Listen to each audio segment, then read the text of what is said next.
عليكم. اليوم ان شاء الله عندنا الشنيك بالخضره كيجي غزال زوين. عندنا تقريبا 500 غرام ديال الفورص، عندنا معالقه ديال السنيده، عندنا ان شاء الله شويه ديال الخميره، تقريبا شي معلقه صغيره ديال الخميره فوريه او الخميره معجونه، والملح على حسب الذوق. وغادي نعجنوه بالحليب دافي.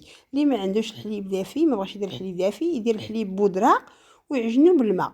دابا درنا الحليب دافي دفيناه، غنعجنو معاكم ان شاء الله. مني غادي يعجنو غنحطوه يرتاح، وهذا غنعملو نرجعو معاكم ان شاء الله نكملو. وعندنا الخضره اللي ان شاء الله غنصاوبو بها، نديرو خيزو والبصله والقرعه والفلفله والليشو ولا اي خضره عندك في الدار غتشدها تشحريها. شدينا الشنيك ديال العجينه ديال الشنيك ديالنا بعد ما ارتاحت، سرحناها بالمدلك على هذا الشكل هذا بحال هكايا.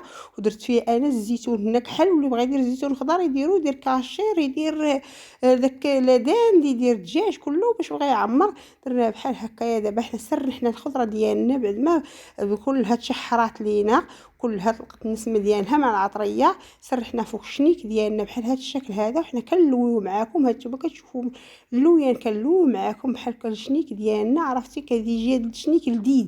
جربوا الشنيك بهذه الطريقه بالخضره، غادي يولي معتمد عندكم وغادي يجيكم زوين. وانتم جربوه وردوا عليا، وما تنساوناش من لي كومونتير ومن لي بارطاجيو قد ما قدرتوا، كومونتير ولايكيو. الله يجازيكم بخير، وديروا لنا سبسكرايب، والله يجازيكم بخير.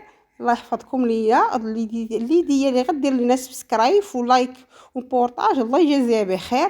ياك حنا بدينا كنقطعوا معاكم دابا في الشنيك ديالنا، بدينا كنقطعوا في الشنيك ديالنا معاكم بحال هذا الشكل هذا. اللي بغى تقطعوا بالموس قطعوا، اللي بغى تقطعوا بالخيط قطعوا على هذا الشكل هذا.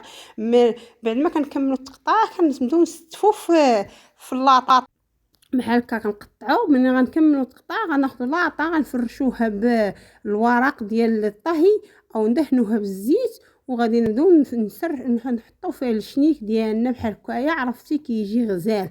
جربوا بهذه الطريقه هذه غادي يولي معتمد عندكم. بعد قطعنا الشنيك ديالنا بحال هكايا بالخيط، ونقادوه ونفرشوه في نستفوه في اللاطه فرشه بالكاغطا سيفوريزي. Later. هو الشكل النهائي ديالو ها هو. ما تنساوناش من لايك والبارطاج، والسلام عليكم ورحمه الله تعالى وبركاته.